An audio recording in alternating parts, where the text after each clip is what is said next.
before we call the meeting to order.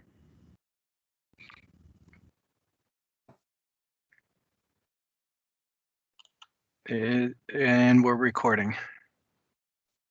Great. All right. Well, good morning to everyone. We're going to call to order the meeting for the Hartford Subcommittee of the MARB for today, Thursday, April 22nd. We have a rather robust agenda. Tis the season, tis budget season, and 5-year recovery plan reviews. So looking forward to getting into the detail and seeing that Hartford is still on a good track. With that, unless my co-chair, Ms. Shaw, has any opening remarks, otherwise we'll get started. Ms. Shaw? No opening remarks other than happy spring in light of the snow. That sounds well, most appropriate. So, all right. So the first up, we have the approval of the minutes for March 25th, 2021. Is there a motion? so moved. A second? Bob White, second. Thank you, Bob. All right. It's been moved and properly seconded. Any discussion or edits to the minutes?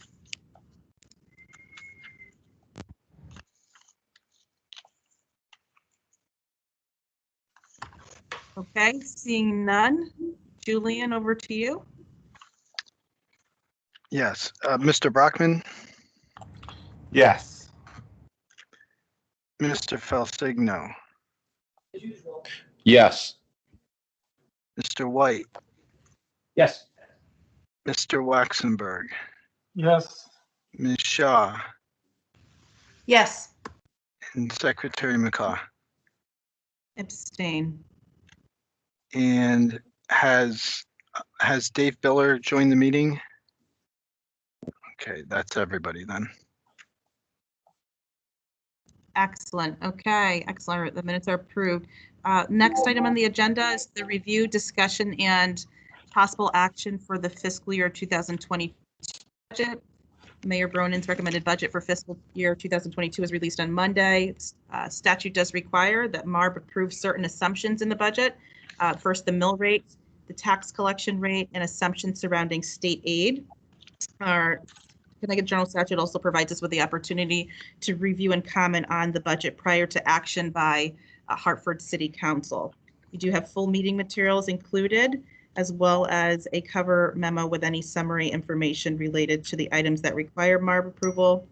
We also have a brief version of the budget that has been provided. It's a document entitled Fiscal Year 2022 Recommended Budget Report to the MARB that you can also review. And it looks like Ms. Hockenhull is here today, along with Finance Director Leanne Rawls, and they will provide us with an overview of the budget, as well as the specific assumptions that we're required to approve. So with that, over to you, Jennifer. Thank you, Madam Secretary. Good morning, board. This is my first presentation to the board, and I wasn't quite prepared, so please bear with me this morning, but I am open to any questions, and I'm looking forward to a conversation today. Hopefully we can answer all of your questions that you might have. So with regards to the revenue, the mill rate is staying the same. There's no change in the mill rate. The big increases in our revenue this year are mainly the $11 million from the distressed communities line item in the state recommended budget or proposed budget, and then as well as a small increase in property taxes based on a projected grand list increase for next year of 2.34%.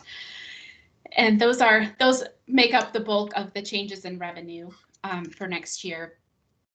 There were a lot of uncertainties around revenue in other aspects, along with parking and dono revenue and things like that. So we started these revenue projections in January prior to the the known opening of the state in March, or in May. So hopefully, we're very conservative on our revenues for next year. Hopefully parking and dono and those kind of things come in a lot stronger than we have them budgeted for right now, but we're unsure, so we left them at a more conservative level. So that's a really high level on the revenue side. For the expenditure side, we tried really hard to keep our budget in line with what was projected in 2021 for 2022. We met that. We were only about $3 million over that for next year. The main reasons are we're adding We're requesting to add 17 new positions, mostly related to DPW and HHS. Those were, I believe, 7 or 8 of the new hires, and also 3 in MHIS. 2 of those in MHIS are related to the cybersecurity, the recommended plan that was in place, and then 1 position to help us handle the citywide Wi-Fi rollout. So that's 3 positions in MHIS. The other ones were just onesie-twosies here and there. Our CIP budget looks a little bit different this year from last year, although the number is roughly the same. We moved about $1.3 million out of CIP for our DDS group because it wasn't really CIP, it was more programmatic. So we decided to shift that out of CIP and move it into the operating budget. So those are things like acquisition of blighted properties and things along that realm. So we didn't cut it from the budget, we just shifted it from CIP over to the operating budget. And then similar to that, we did the same with some flood control work that was done in DPW. They had a very large CIP bucket for flood control in prior years. With Nat Gale coming on board as our new operations director, you know, he's really dug into CIP, and we've had a chance to talk about it and talk with Leanne and her team, and decided that operating items shouldn't be in CIP. So things like mowing and just the general, you know, the annual upkeep of the flood control system should be moved to operations. So you'll see a big increase in their operating budget as well, but only because it shifted from CIP to operating. And I want to say that was about $1.1 million. And then the last item that is different that we didn't project last year that is included in this year's budget are some retention efforts that are being discussed in the police department regarding wage changes. So those are currently being discussed, but we wanted to be sure to include them in the budget in case they came to fruition. So that added the possible changes that are being discussed right now added a roughly $1 million to the police budget. So those are very high level. What is different, I think, from what we had originally planned in 2021 for 2022 and what we are presenting to you today. Are there any questions? Great. Why don't we open it up for discussion? Yes, Jennifer, thank you very much. Question, the reval, if I recall, is in October of 21. And I notice you project over the 5 years a slight bump. I'm just wondering if you are still confident in that. In particular, I've got in mind, you know, what's going to happen with office buildings as people come back to work or don't come back to work. And where you see that increase, is that going to be in residential or, as I suspect, in commercial? Yes, thank you for that question, Mr. White. I think that it is ongoing right now. I was just in the office yesterday for the first time and saw the reval team actually working in the office. So that is it's starting right now. I'll let Leanne talk if she's able to talk more high level at this. I did talk to John Phillips, so I do have a sense of what's going on, but Leanne might be the right person to have this discussion. Good morning, Bob. Good morning, everyone on the committee. To answer your question, Bob, about the grand list. So I apologize, the assessor was not able to make the meeting today because he has a pretrial on a tax appeal. So high level for you, we are, you know, there's still some uncertainty around the reval, and that we anticipate seeing some growth on the residential side. On the commercial side, it's still kind of unknown. We anticipate that there's going to be some offices that are closing down based on companies' ability to now work remotely and know that that model works for them. So we're still kind of holding out on where we think this reval is going to result in the future, but as Jen had mentioned, it is underway. The team is in the office. We anticipate that they'll be working with us through the end of this year, and we should have a better idea as we get through the reval. Okay, thank you. Dono, when, I know there were abatements and the owner was certainly very patient in the rollout. When do they start contributing more? My recollection is they will never cover the debt service, but there is a projection that they're going to get closer. What's the timeline for that? Jen, did you want to take that? That I'm not 100% sure on, Mr. White. I will look into that. I thought that in 2020 they made payments, but in 2021, due to no activity at the stadium, there weren't any, and then that's going to gradually pick back up. So I think with the uncertainty with COVID right now, we're not quite sure when that will come around, but we should have a better sense here in the coming. Good. Thank you. Jen, I just wanted to jump in and ask a couple of questions. So overall, I see that the budget is only increasing by about 2.8%.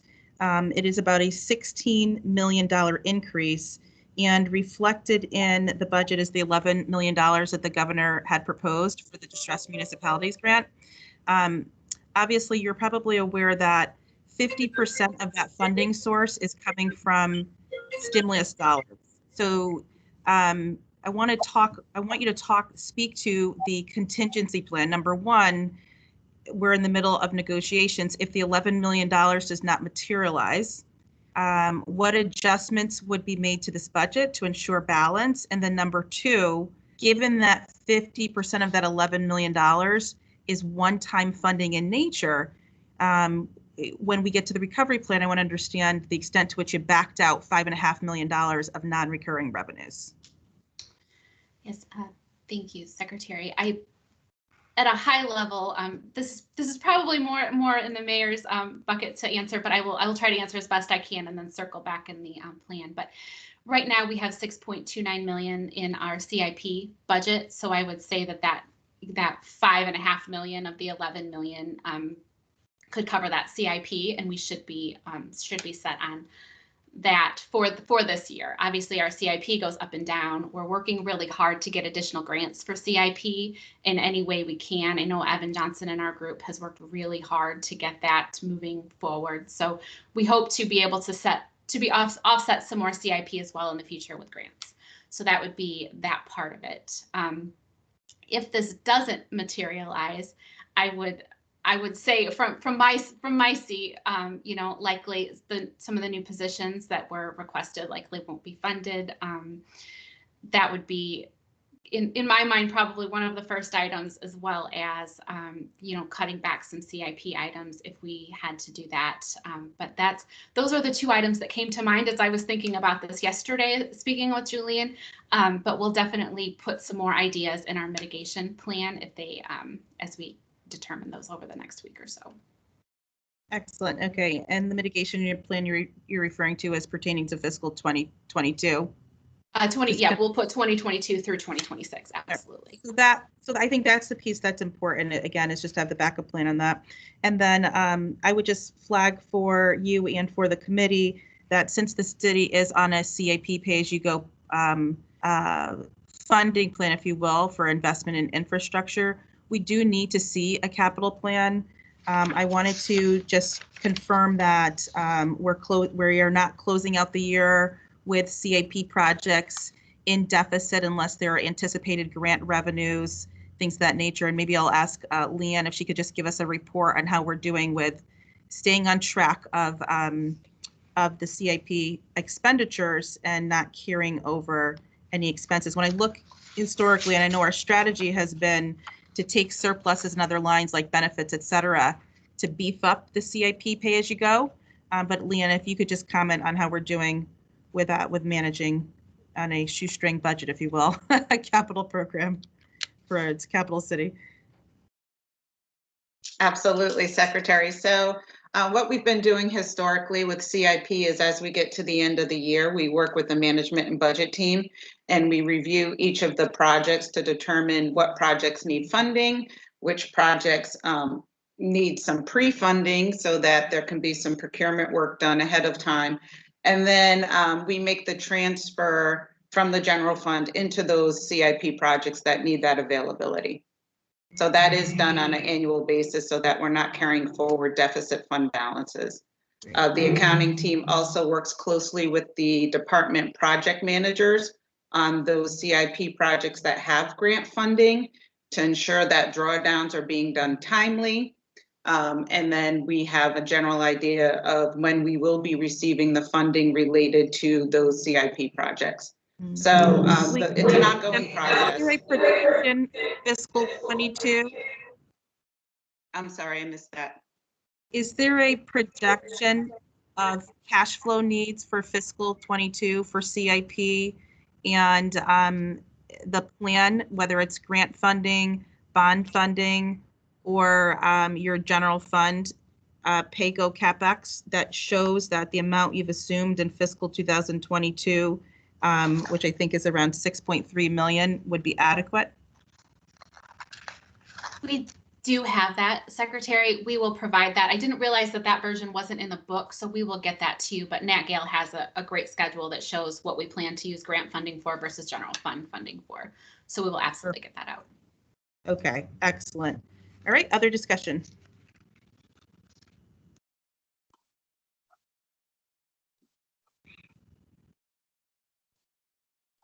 I could go on, but I want my committee members jump in. Go ahead. Conversely, to follow up on the Secretary's comments, you've placed, as I see it, the governor's money budget into the grants for the city, and it's likely that that will change based on legislative action. And it's possible, rather than mitigating, you may have additional dollars and grant monies coming to the city. Should that happen, what is the plan to take any additional grant monies? What are you going to do with it? Where are you going to put it? CIP, contingency? Yeah, thank you, Mr. Rexenberg. I believe that the plan would be first and foremost to put it into CIP because that's our biggest need, but also knowing that we have the recovery plan money coming to us. And I know the mayor has a very robust plan on capital assets and things that he wants to address with that money. So if not CIP, then certainly contingency or to increase fund balance, if that's where it comes. But I would say CIP first, contingency second, absolutely. The reason I ask is that I don't know if the money is fungible enough to look at liabilities, the long-term benefit liability, one of the three areas that we discussed early on as needing monies for future liabilities. And I know you've put some money in there. So I was concerned that if there is available dollars to put into that healthcare liability, long-term liability fund, that would be a consideration. But I figured that, the three areas are the capital and the liability were two of the three. So I figured that's where it would be. Second question, and I don't know if you can answer it, is we are dealing with special education issues as a subcommittee. And one of the grants, well, they named it a grant, but it's really a reimbursement. It's the excess cost sharing that comes from the state to Hartford for the previous year's excess cost sharing. And I think Hartford's was over $10 million because you expended over 120. That 10 million, the way I understand it, is listed in your special grants in your budget, and it gets over to the board listed as a grant, I think, and maybe you can clarify for me. But my understanding in state statute is that it's not pass-through money; it's a reimbursement to the city for the excess special education costs. So my question is, it's an expenditure from the town to the board because the board is showing it as a grant from the town, I guess, when it really is a reimbursement. But what action does the city take to get that money over? It's got to be a formal action because it's not pass-through money. You know what I'm getting at. In other words, normally in my business, well, normally towns, when they want to give that money back to the board, a board or a council takes action and says, I move that we allocate to the board X amount of dollars, or they just take that reimbursement and incorporate it into their local contribution. And I don't know what Hartford does. I don't think they incorporate it into their local contribution. I think I guess I need clarification. How does the 10 million get over excess there? cost for special ed is not incorporated. The basic ECS allocation from the state is reflected in the education line item within the city of Hartford's budget. They have to fully pass that through, and then the board receives the excess cost grant. Obviously, they are incurring expenditures, and in the case of Hartford, as we know, they're incurring more expenditures likely than the state is reimbursing, and so they receive their appropriation from the city, which is the ECS pass-through. They directly receive the excess cost grant, and they obviously are incurring all those expenses in total. So the grant is received, and it is used, it's booked as revenue to support the cost of their overall school program. Does that clarify? We also have the superintendent on the line. I believe I saw her admitted to the meeting as well. But so you're saying that statutorily it's a direct allocation from the state? The excess cost is a direct allocation from the state to the board? That is correct. I do believe that is correct, and we can have the city confirm that. Superintendent Leslie, are you on the line today? I am on the line, and I don't believe that there is special action that is taken, as Mr. Waxenberg is asking. No, there is no special action that is taken. We get it directly. Okay. And the board superintendent, when they take action, when the Board of Education, Hartford Board of Education takes action on the budget, they acknowledge the anticipated receipt of the fund. So they are approving use, if you will, and they're recognizing anticipated revenue sources, correct? Yeah, we make the projections as to what we think the special education costs, excess costs are going to be. And to your point, they are higher usually. Did I stand corrected? Because I thought that it went to the town as a reimbursement rather than a direct grant to the board. Because I didn't know statutorily, I always believed that it went to the town rather than going directly to the board as a grant from the State Department of Ed. But if that's the statutory language and you book it as a grant directly coming from the State Department of Ed, then the town basically does nothing other than recognize that it's a grant going from to the board, just like it recognizes the ECS, because, well, the ECS comes to the town too. Yeah, it's a pass through. I mean, the board, the school system and the municipal side are all part of the financial unit, which is the city of Hartford. So they are one in the financials. But how those grants get provided and where they're recognized in the budget, there's different treatment. And in this case, ECS is not recognized in Hartford's budget. ECS is recognized in the budget, and the excess cost is not reflected in their general fund appropriation. So, right. That's right. Okay. Excellent. I think that's a great segue to asking some questions about the Board of Education. Obviously, the budget does flat fund education, and towns and districts have significant resources to support continued education reopening, learning loss recovery, things of that nature. I'm wondering, Superintendent Torres-Rodriguez, if you care to comment on the financial projection for the Board of Education and what you're facing in order to meet the needs on that side of the house. Yeah, I know that my finance person is not joining us today, but I will, some of the highlights. We are going to be able to mitigate the $12 million that we deficit that we were projecting. And so we are going to end well there. We know that we did get the budget approved by our board with a 3.4 contingency, if you will, given that if the budget as recommended by the governor passes, we are looking at a 3.4 decrease given, the increase to ECS. And so we have made provisions to address that through additional funding, right? That is gonna come in through relief funding. And so we continue to be mindful of the enrollment projections, which are projected to decline. We know that we saw over 1,000 students less this year than anticipated, and so we're being very mindful of that in the year to come. Though you're not asking about relief funding, it is the conversations that we're all steeped into now and planning for those that infusion of investments.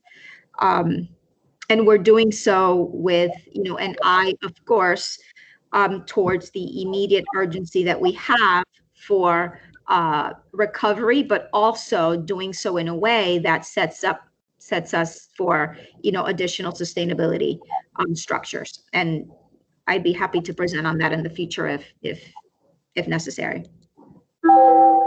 Thank you, Superintendent. You're welcome.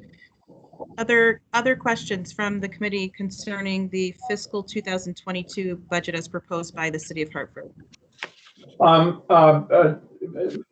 Superintendent, you said that 1,000 students have left the system. What was behind that, and is that expected to continue? So we usually have anywhere from 400 to 500 students that don't return to us as a result of students, leaving the city, given that we do have transiency challenges. We also know that this year, within the backdrop of the pandemic, some of our families elected not to enroll at the pre-K level. And so I think it is a combination of factors that are at play. We are actually in the process of working with a consultant to finalize some enrollment projections. But we are mindful, given that it's not just about students leaving Hartford, it's also families electing to enroll in other choice options.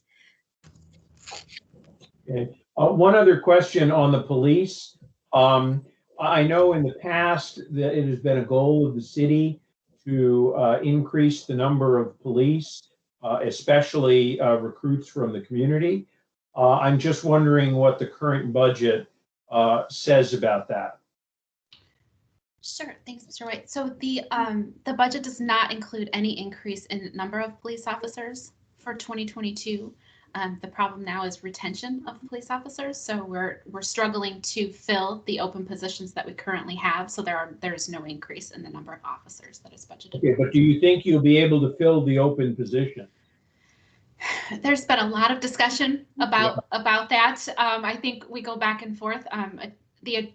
The number of folks leaving tends to be higher than the number of people that we're able to get in our recruit classes, from what I understand. So the short answer is no. I think that there will be vacancies for the entire year in some of the open positions that we currently have, but we're working very hard to mitigate that, to keep folks, which is why we've got the retention efforts going on. But I do not believe that we'll be able to fill all of the positions that we have in 2022. Thank you. Jen, I have a question about the new tiered pilot payment and the expectation that going forward, that payment would address the hole left by the one-time grant or the distressed municipality grant. Could you comment a little bit about that new tiered pilot and what the expectations are going forward for that revenue source? Sure. Michelle, so are you speaking of the forecast, the 5-year forecast that we put together?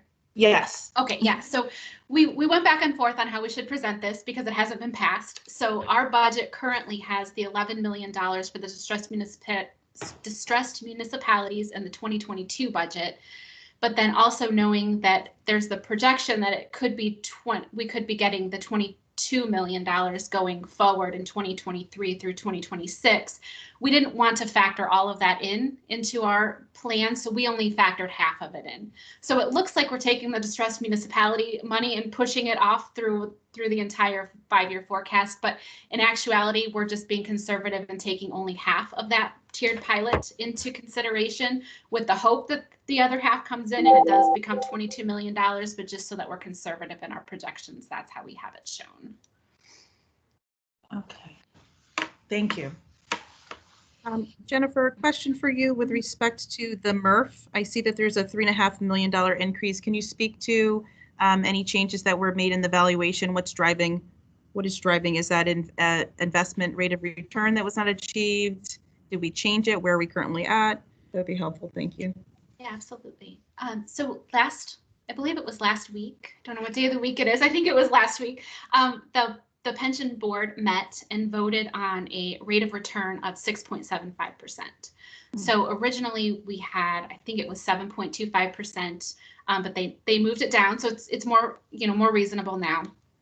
And with that change, though, they also, I'm not a pension expert, but at a high level, what they did was they started the amortization of the loss again in 2022. So that change in the amortization of the loss allowed us to not go from 7.25 to 6.75 and have a huge increase in contribution, but to have just a more modest increase in contribution. But that 6.75 was voted on last week, so that is the official vote from the pension board. Very good, and I'll remind the committee that according to City of Hartford Charter, that they're required to incorporate into the budget the ADEC as approved by the pension committee. And do you recall what your most recent actual investment rate of return has been in the past year? I do not know that, okay. Secretary. I don't know if Leanne, do you remember that from the other? No, we can get that for you though. Excellent. Okay. And as I noticed. I'm sorry, and as you gather that figure about last year's return, the smoothed return over the last 4 years, which is what the actuaries use, that would be helpful to know as well. Absolutely, we'll get that. Thank you. And you could please send over the latest valuation. Yes. Excellent. Just looking a bit further into your benefits, I'm hoping you can comment on the experience in healthcare cost. I see that the year-over-year increase is very low. Less than medical inflation. So can you comment about the assumptions for your healthcare budget, please? Yeah, absolutely. So we actually, the amount in the budget is in line with the consultant that we have that gives us the projections for healthcare. So it is in line with that. The reason that it looks lower than last year's or the 2021 budget is due to the fact that, we've seen such favorable spending, I guess, in that area. So our current 2022 amount actually includes a 7% rate of inflation amount, but based on what we're projecting it to be in 2021, but on a conservative level. So there's a lot of levers that are in there, obviously, but really it is conservative. It is at the 7% based on what we're projecting. And I think we've only taken our projection down, I want to say $1 million last month, or maybe 500,000 last month, because we're just not sure what's going to happen. As everything opens up, we have a really favorable amount right now, but is everybody going to go back to the doctor once they are vaccinated? We didn't want to take that down too far. So we feel that the medical amount is still very conservative, but it doesn't look like it's increased by 7%, but that's why. Okay, so what I hear you saying is that you built the 7% medical inflation on your fiscal 21 projected, which you think is also has some conservatism in there, and that's seems like a good approach. Other discussion, comments, or questions on the City of Hartford budget for fiscal 22?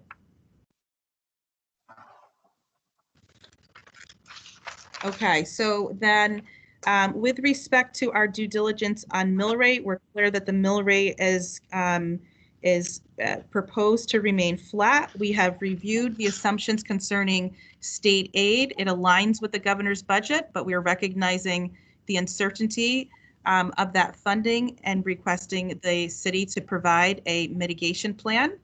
in the event that those dollars do not materialize. And we've spent some time reviewing the property tax revenues. Their tax collection rate has been updated per charter, average of the 3 years.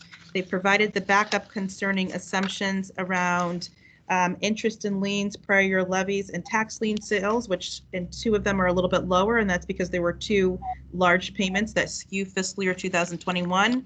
And we've spent some time going through major areas of increase within the expenditure side of the budget. So if there are no further questions, then I would certainly entertain a motion to approve the budget going to the full board, contingent upon the receipt of a mitigation plan in the event the revenue increases are not received, and also contingent upon the approval of a 5-year plan. So moved. No, second, Bob White. Mark Waxenberg on the motion. Great. Discussion. Madam Secretary, I do think that the contingency piece on the 5-year plan is kind of important. And I don't know whether you want to postpone the vote till we talk about that, or if you want to go forward. I am, from what I've heard on the budget, I am fine with the mitigation plan, but when you look out for the 5 years, it gets a little scary. Sure. So Bob, my intentions were that prior to the next MARB meeting, that Hartford should produce their mitigation plan. At that time, the full council could decide to take action on the budget if the contingency plan is satisfactory.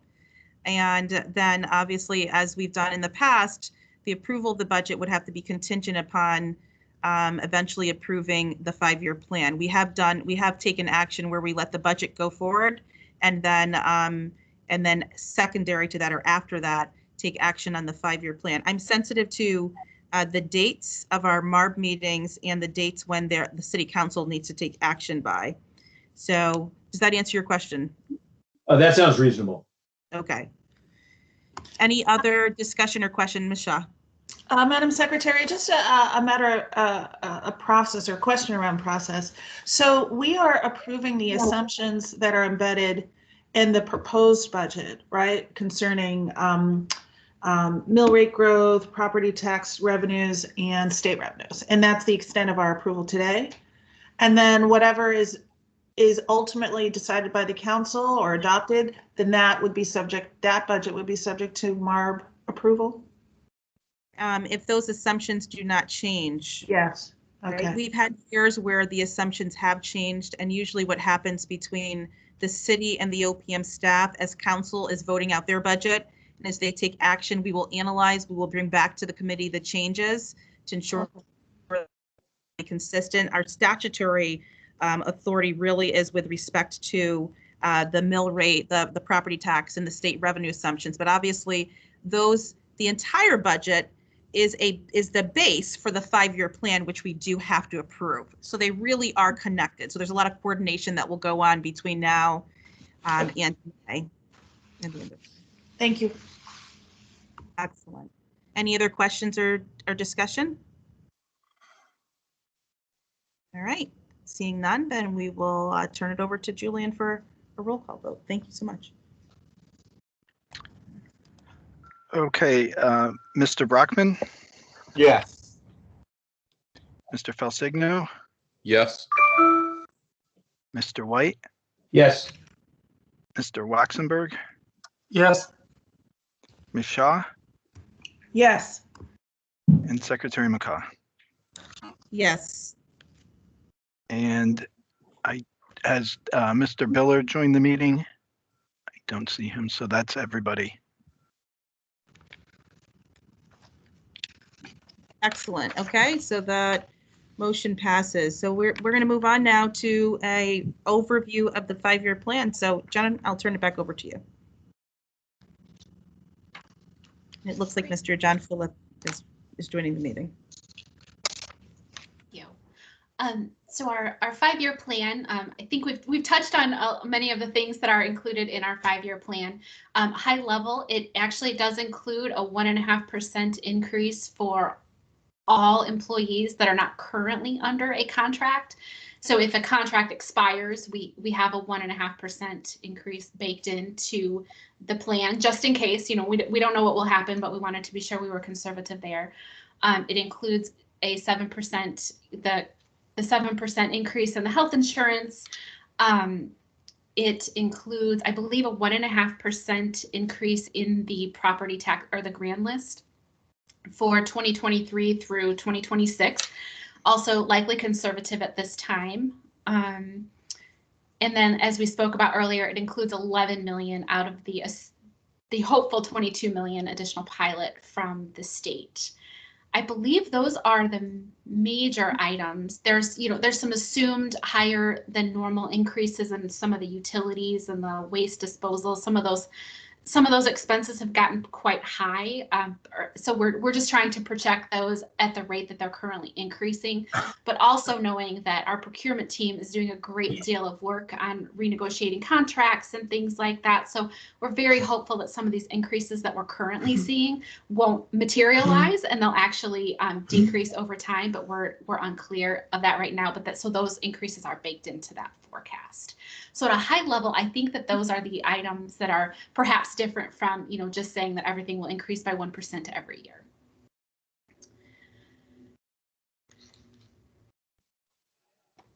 Secretary, you're on mute. Okay, thank you for that. It has to happen a couple times per meeting. Remind us, when is the year of the reval? Is that fiscal year 23? Yes. Okay. Okay. And so you're essentially assuming only 1% growth in the reval. Is that correct? Okay. I believe it's 1% for next year. Correct. 1% growth, and then followed by 1.5%. I see that John Phillip has joined. I just wanted to have you, if you could just provide some comments surrounding the assumptions on the grand list growth. I'm pleased to see that the assumption is lower for fiscal year 2023, given this new norm, which we're not sure what a post-COVID norm looks like. But John, if you could just talk to us a little bit about what you're observing in terms of vacancies and some historical experience on grand list growth, and give us a little nuance between our commercial, residential portions of the grand list. That would be very helpful. Sure. My apologies. I just finished up with a pretrial. So I see no evidence presently, although I hear anecdotally that there is any kind of exodus going on with our office space. I do expect rents to fall, vacancy to rise, and cap rates to rise, all of which would suggest a fairly significant decline in office values. Likewise, retail, I think, will fall. Hotels, certainly. But residential property values across the board, from condos to row houses, single family, 2 and 3 family houses, that those values are all rising significantly as we speak. I mean, every new round of sales that comes in, the relationship between my existing values and the sale prices continues to fall. So I do expect this revaluation to be disruptive insofar as residential taxes are going to increase significantly. But I do not expect the drop in commercial property values to offset what's happening with residential values.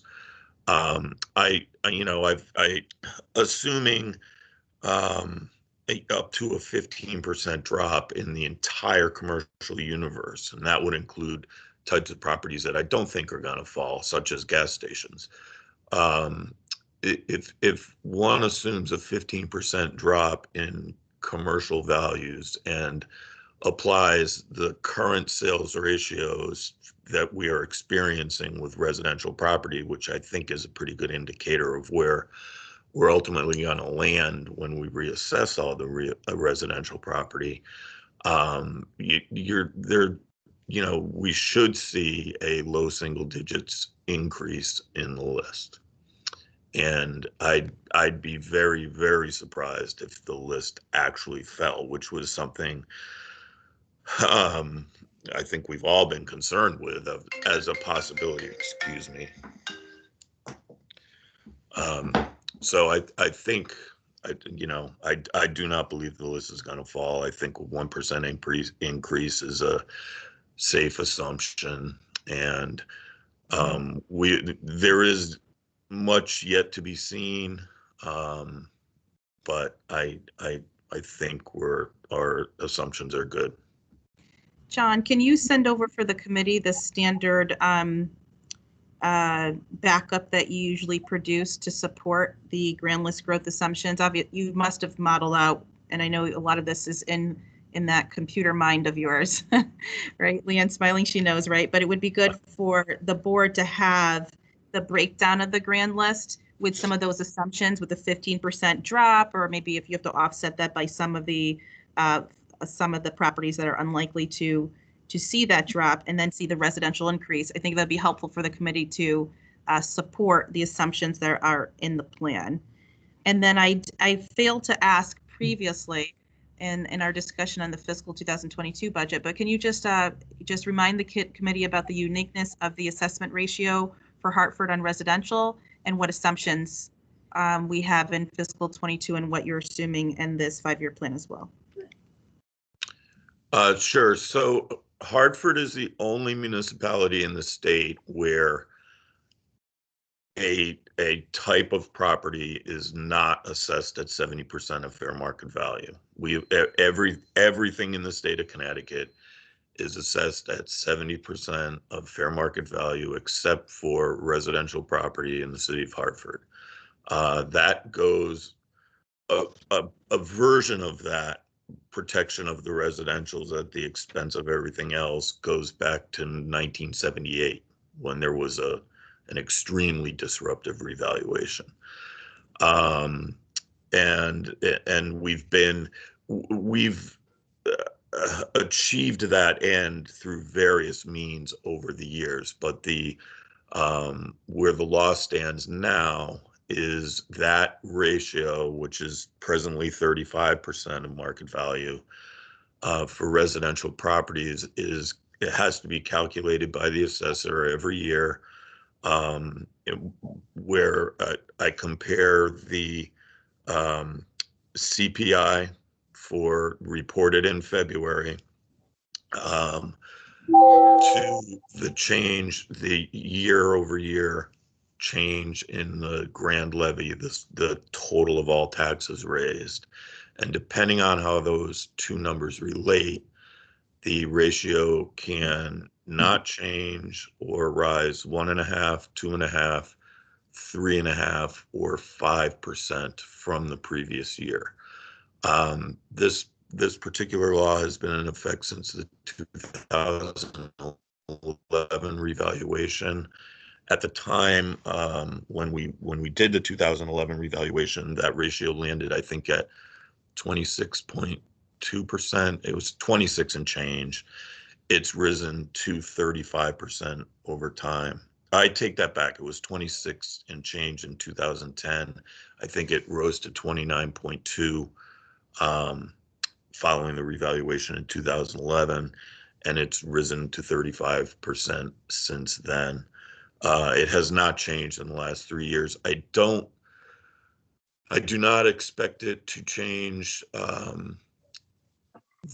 for 2021, but I have to run the numbers and watch the budget process for that. If it does change for 2021, I would expect it to be 1.5% at the most. Thank you. And Jennifer, the assumptions you built into the 5-year plan are consistent with what Mr. Phillip just spoke to on the assessment ratio? Yes.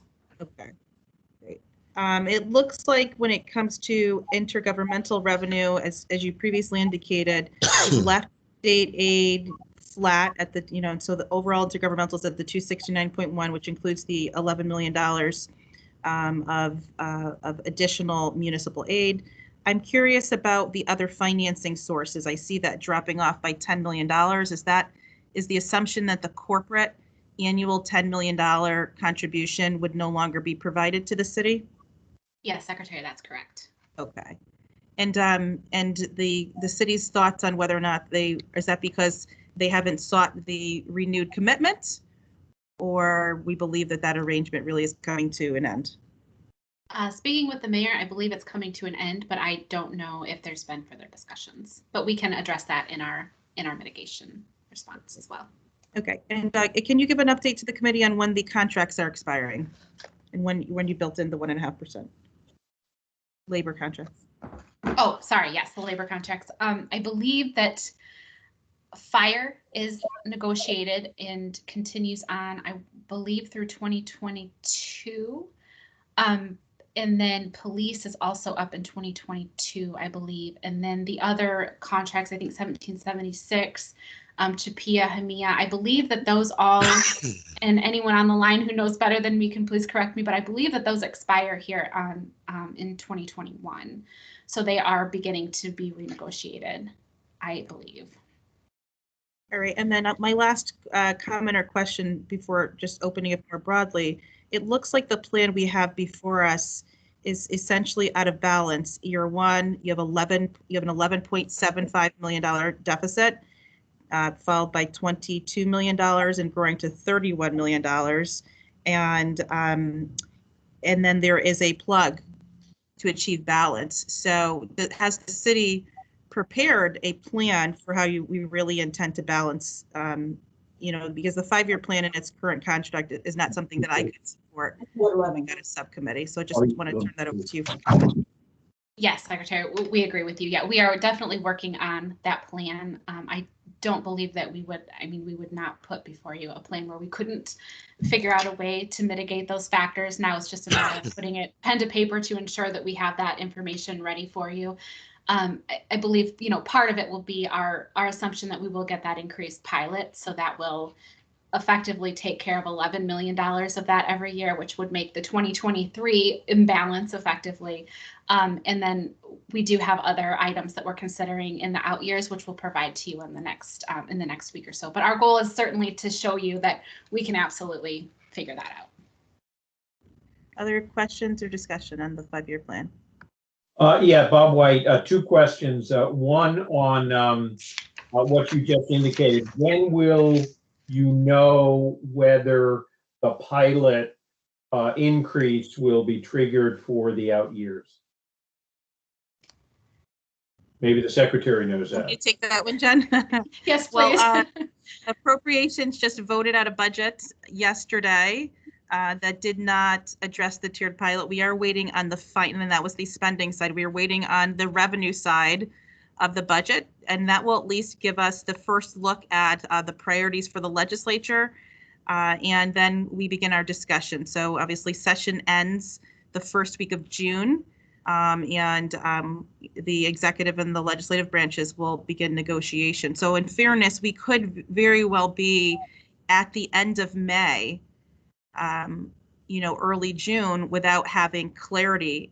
And that clarity would be with respect to the first 2 years of this 5-year plan. It would be fiscal 22 and 23. So I would say, I'd say, Bob, that's probably late May, early June. Okay, for 2 years. That's helpful. A question for John Phillips. There's been some talk about eliminating the motor vehicle property tax. I don't know whether that has legs or not, but if that were to happen, how bad would it be for Hartford?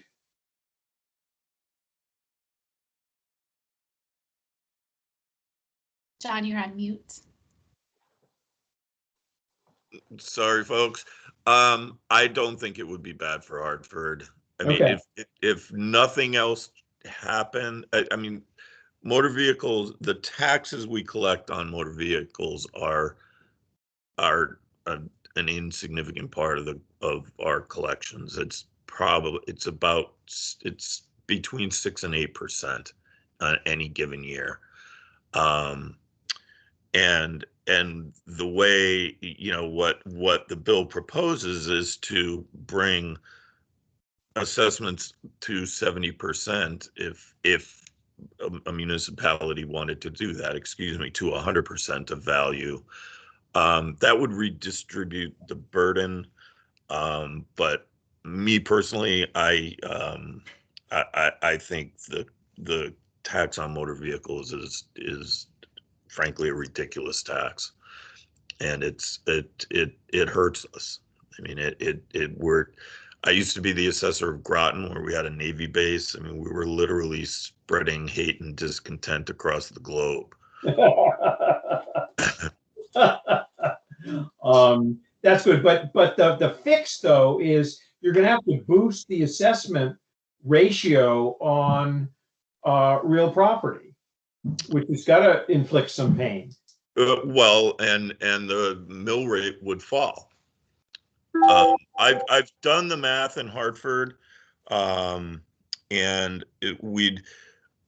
if all the real estate went to 100% of value, the way the bill is written now, our residential rate would rise proportionately, which would put our residential rate at 50%.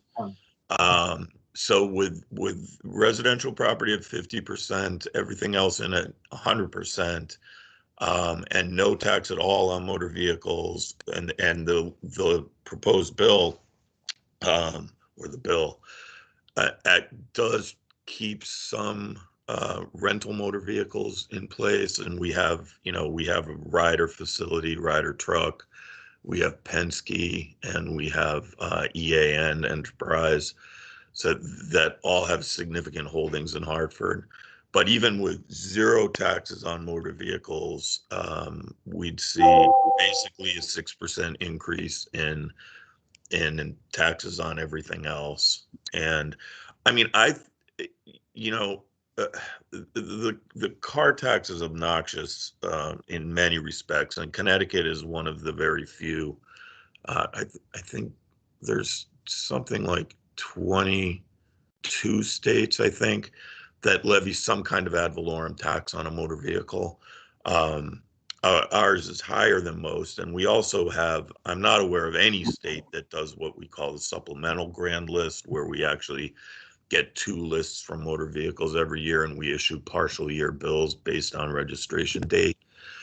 But it's particularly hurtful to poor people because, historically, Hartford has had an extremely high mill rate.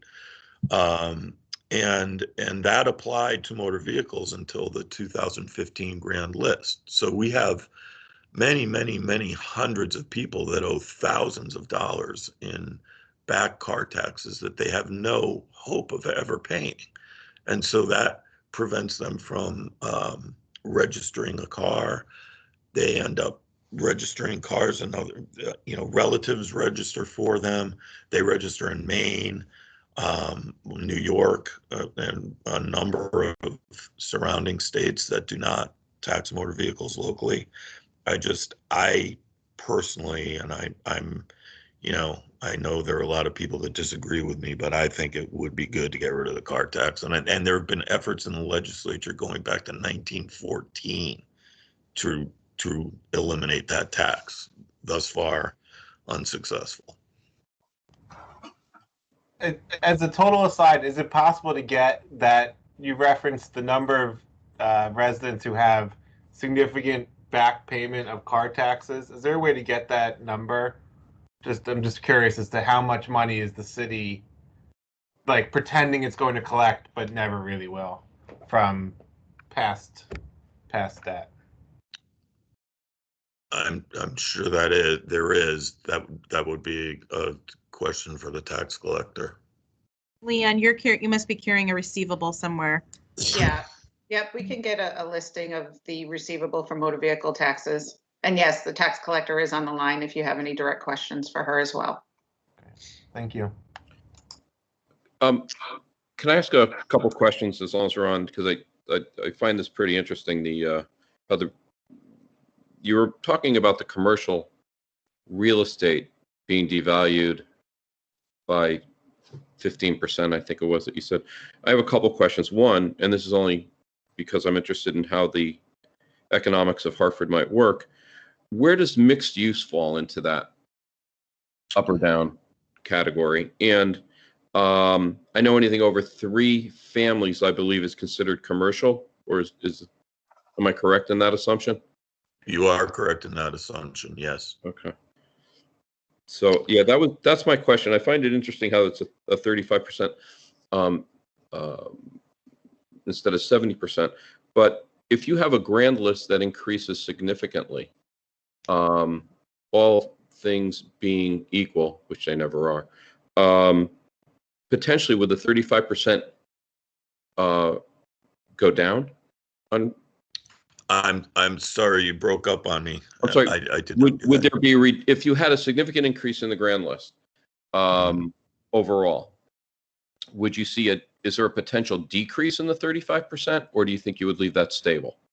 I would. Well, it would depend on what we intended to raise in taxes, assuming the mill rate stays the same, or well, it would be determined by, so next year, the October 2021 grand list, that ratio is going to be dictated by this year's budget proposal compared to last year's budget proposal. And following the revaluation, where I do assume there will be some kind of increase in the grand list, if that increase translates directly into an increase in taxes, there is a potential for the ratio to rise with the 22 grand list. But again, that depends on inflation.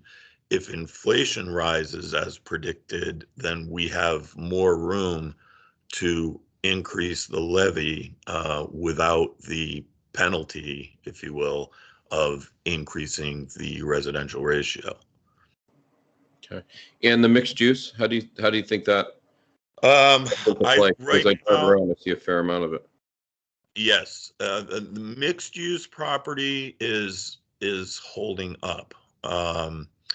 The apartment properties, which are defined as 4 units or more, and may or may not contain a retail component, the apartment values continue to rise, which I find surprising, but it is happening. So, and by and large, the mixed use properties are, the sales indicate, depending on the portion of the property that is apartments, the greater that portion, the more likely an increase. The lower that portion, you're looking at flat or slightly increasing values. So that's actually mitigating some of the other decreases in some of the larger towers, I would think, commercial towers. I think you're right. And even the towers, generally speaking, I think they will fall, but there are a couple that were in not in good shape at the time of the 2016 revaluation that have improved significantly since then. And so those will rise. There's one in particular that I expect to nearly double. And so, so I think a minus 15% across the board is a pretty conservative estimate, and I would hope it's better than that. Great. Thank you for answering that question. You're welcome. Other questions, discussion concerning the first draft of the 5-year plan?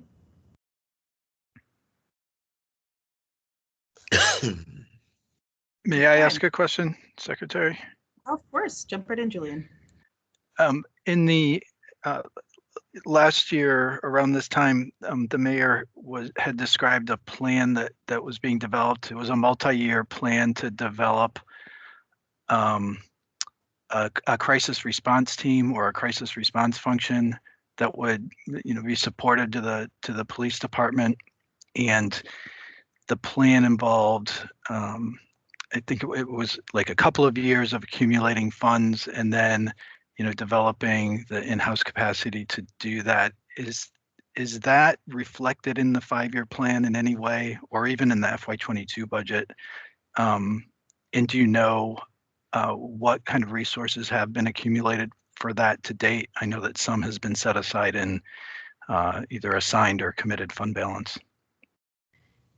Yes, thanks, Julian. I believe, and I'm going to let Leanne jump in and correct me if I'm wrong here, but I believe that the 5 million was set aside in 2020, and we do not have any additional funds being added to that at this time.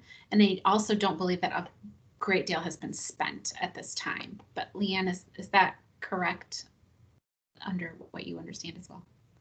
So yeah, there's definitely the 5 million that was put aside in FY20 through the fund balance reserve. I want to say in FY21, I think there was a $500,000 contribution made, but I would have to confirm that for you, Julian.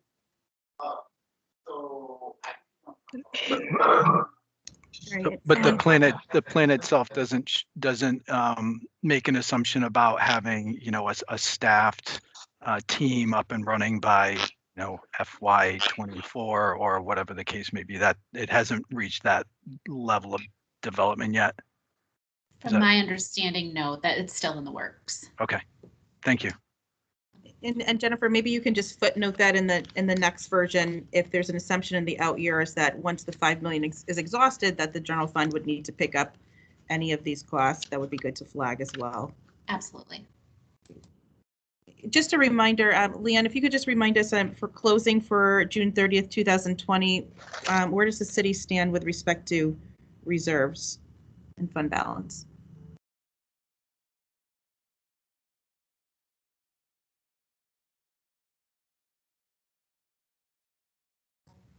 Leanne, you're on mute.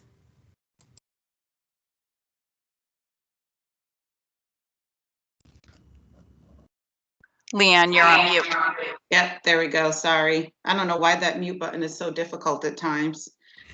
Going into FY21, and I just want to get you actual numbers because I'm actually in the CAFR right now. Excuse me 1 second. Okay, so for the general fund, current total fund balance is 28.9 million. 18 million of that is unassigned, 5 million sitting in committed, and 5.2 million sitting in assigned fund balance. Great. And can you speak to any plans to bolster fund balance? You're right, you're at 3% reserves. This is one of the consistently when we think about the fiscal health of our municipalities, we tend to ask our MARB municipalities. West Haven, for example, has a concerted plan to get to a higher level of reserve. So, can you speak to that, or any intentions to build in strategies for use of surplus to build reserves? Sure. Jen, jump in if you think I've got anything wrong here. But the mayor has consistently stated that the city's priorities would be to fund any capital construction that needs to be done for that fiscal year. So if there's any surplus and there are additional capital needs, that would be the top priority. And then following that would be the funding of, or additional funding into fund balance to build up that reserve. So those are still the intents going forward, especially into the 5-year plan. And then I would say he has a number 3 priority, and that would be funding OPEB. But as we all know, that's not a mandatory requirement. So our intent is to make sure that capital is funded first and growth of the fund balance following. And Secretary McCall, I know in conversation with the mayor, our goal is to get up to 8%. in our fund balance. So we are definitely working towards that goal. So before anyone else wants to comment, look, it's a draft plan. The things that are missing are the grand list backup to support these assumptions that complement what the Hartford assessor is indicating. We need the standard CIP plan to understand your cash flow needs, and what's baked into this budget will cover those costs. You have the follow-up on the mitigation plan, and it would be great if the plan begins to show that you're building reserves so you can stay on a path of fiscal health. Other than that, those are the items that I would request. I want to just ask anyone else from the subcommittee, is there anything else you'd like to see when the city brings back their final plan that would be in balance before it goes to the full committee? Julian's request on the police, this 5 million set aside, Great. if it needs to be folded in. All right, excellent. All right. Fantastic. And then anything that Christine had asked for on pension would be great as well. I'm assuming the assumptions did not change in the out years. And so if that's not the case, then those are the next steps. And we can, I'm not going to put a motion to move the 5-year plan. We'll make sure we schedule a committee meeting once it's updated and it's thorough for the group's consideration. And hopefully we'll have a little bit more clarity on the broader state budget at that time as well. Okay, excellent. All right, any other discussion, comments, thoughts? One comment, Secretary. I think it was a really good conversation today having John Phillips here. This is the first time that I've heard this in my tenure, and it was an education. So, John, thank you very much for your expertise in this area. You're on mute, but John is one of the best, so glad to have you here today. So with that, we're going to move on to, John, did you want to comment? I just wanted to say my pleasure. Thank you. Excellent. Thanks, John. So it looks like we're going to move on to the corrective action plan. I have to hop off, so Kim is going to chair with Ms. Shaw, and it was a great meeting. Good to see all of you today. Look forward to seeing you at the full committee coming up soon. Over to you, Kim. Thank you, Secretary.